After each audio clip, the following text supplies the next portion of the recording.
Hello, good afternoon to you all. My name is Effiong Laurel Scott and I am from Akwa Ibom State, Insidatite to be precise. So I heard about the incident that took place here in Uyo, in a back road, of the girl that butchered the guy like to bits and pieces. So I heard about it, I think a few days ago, but I really did not think much of it until yesterday. I was just scrolling through Facebook and I saw a comment on a post. I didn't even check the post out. I just saw a comment on a post that stated, even if it was a rape case, why would she kill the guy? So that drew my attention. It caught my attention and I went through the post and I saw the page and opened the page and I started reading through. And I was like, okay, wow. And this was the girl's side of the story that said the guy tried to rape her. And I was like, okay, let me see the girl's photo and the guy's photo. As God will have it, it turns out that this was the guy that raped me in 2017, July 17th to be precise, in Etinan local government. So yes, let's get straight into it. My family and I came back to Akwa Ibom in 2012. I grew up in Maiduguri to be precise. So due to the security insurgency and all that, we came back to Akwa Ibom State. So my dad was transferred to Etinan and we moved to Etinan to be with him. I celebrated my 18th birthday on May 11th and this incident happened in July. I was on my way out on a bike. This guy trailed me on the bike and came to me. He stopped the bike that I was on. He got the number. This person I'm talking about, let me just try to be very precise with you guys. This is the guy that was butchered to death now that I am talking about. This guy is actually a rapist and a killer. Yes, I said it. He's not just a rapist. He's a serial rapist. So this guy met me, he spoke to me, he sounded so sound. Yes, the same thing the girl said, the same thing, the exact way. That is how it is. Yes, the guy sounded so sound. He was like, okay, since you're in a haste, just give me your number. When you come back, we'll get to see and talk. And me too, I was in a haste. I was like, I bet them just give him the number. It's not like I'm going to pick up his call or something. Do you know that on my way back home, when I was on the exact spot that he met me to get my number, my phone rang and I picked up and he was like, okay, where are you? I told him, okay, I am where he saw me. And by this time, this was already around 6:30 in the evening. In Etinan, you know that by 6 o'clock, everybody is already on their way home. Everybody is already inside their houses and it is already late and almost dark. So,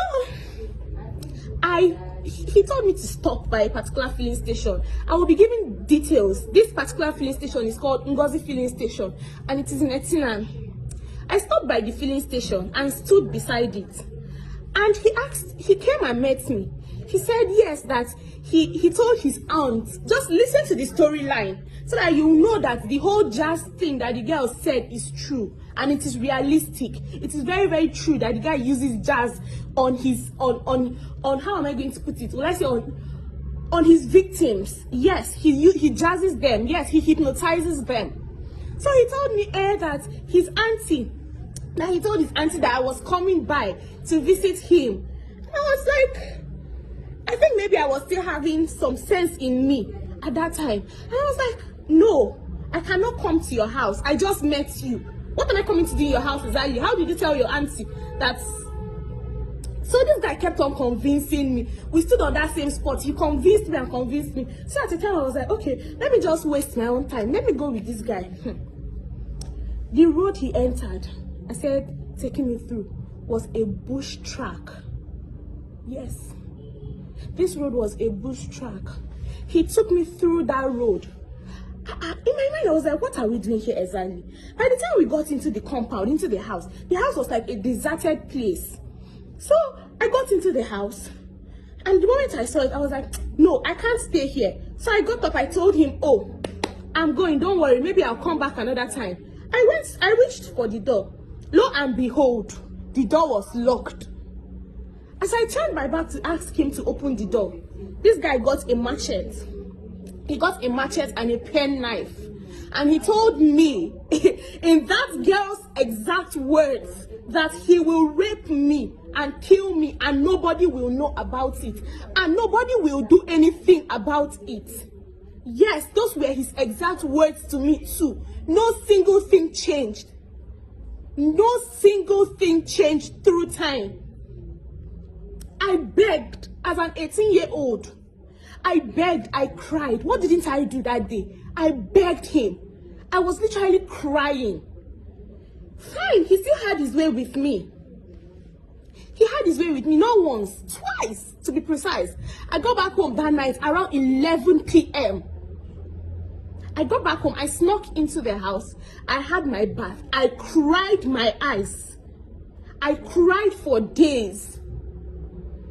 Well, if you know me, you know that I left Etinan just a few weeks after that event. I left Etinan because of the series of events. The only person I was able to tell about this thing then was my elder sister. And I told her about it. Turns out he got to know that my elder sister knew about it. And he started threatening her from that time. And this guy's name is Akwawo Jaffe. That is his name. Quote me.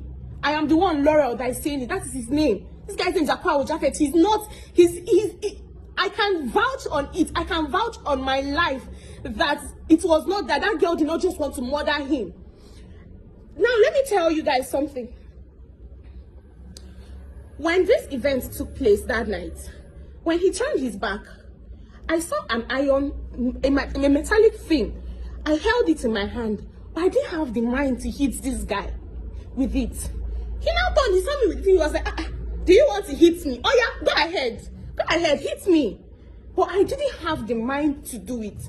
But as God will have it, he met his match. He met his Waterloo. There's what my mother always says. She said, it is that thing that is sweeting you to, that is what is going to kill you. And trust me, that is what killed him. See, if you've had an experience with that guy, if that guy has had anything to do with you that was not based on consent in the past, see, this is the right time to talk and speak up.